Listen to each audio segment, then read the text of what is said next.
Pensiero del giorno, domenica 17 novembre.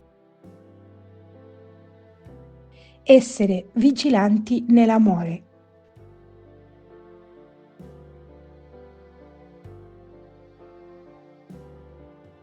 La carità è la legge nella sua pienezza. Lettera ai Romani, capitolo 13, versetto 10.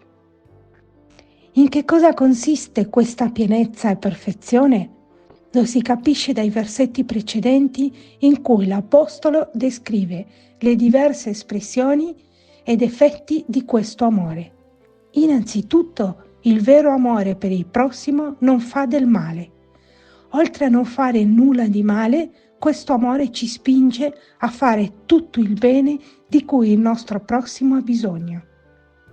Questa parola ci spinge verso un amore solidale e sensibile ai bisogni, alle aspettative e ai legittimi diritti dei nostri fratelli e sorelle, verso un amore che rispetta la dignità umana e cristiana, verso un amore puro, comprensivo, condiviso, aperto a tutti, come ci ha insegnato Gesù. Questo amore non è possibile senza essere pronti a uscire del nostro individualismo e della nostra autosufficienza.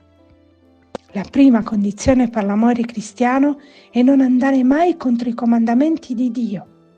Ognuno di essi vuole condurci a un amore sempre più vigile, più dedicato e rispettoso, più concreto verso i nostri fratelli. Chiara Lubich, estratti dal commento alla parola di vita del settembre 1993.